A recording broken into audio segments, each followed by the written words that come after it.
Hey, this is Fantasy Fan 1100, and to start my videos, I like to showcase one of my favorite book series, Dragonlance.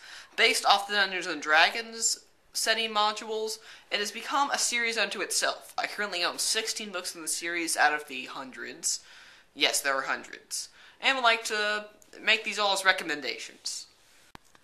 These are the original Dragonlance books written by Weis and Hickman. The Dragonlance Chronicles, Dragons of Autumn Twilight, Dragons of Winter Night, and Dragons of Spring Dawning. They feature the original heroes of the Lance and have started the whole series. These are considered the best of Dragonlance books, the ones to start with. Next are the Time of the Twins trilogy, which is personally my favorite set of books in the Dragonlance series. They feature Caramon and Raistlin, twin brothers that are polar opposites, and are, in my opinion, the second and third best characters of fantasy behind Sam Gamgee. I'll have to do a video on him later, but they are Time of the Twins, War of the Twins, and Test of the Twins. You should read these after the previous three, and they comprise the Holy Six of Dragonlance. Some hardcore fans say that there are no good books written after these. I say there are plenty. These are the Lost Chronicles, and were written much later than the original Dragonlance Chronicles.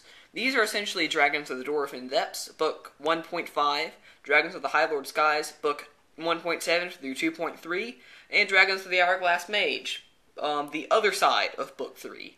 These are all very good, written by Weis and Hickman, but they are intended to be read after the Holy Six. These two books, the second generation and Dragons of Summer Flame, some fans say that they wrecked the series, despite being written by Weis and Hickman.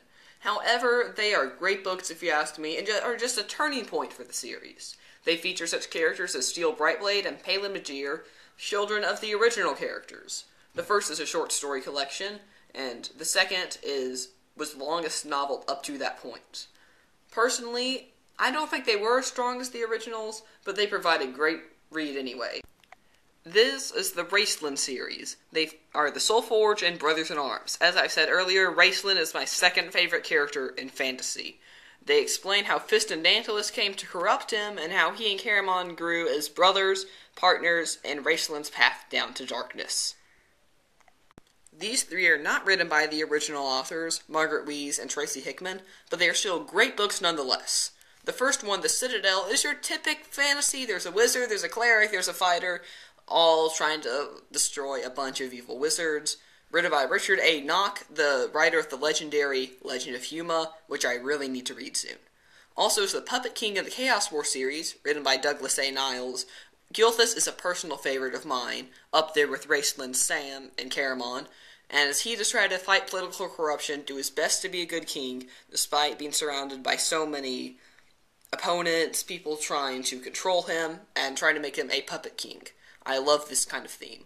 Below it is the Doom Brigade, another favorite, written by Weis and Perrin, her sister.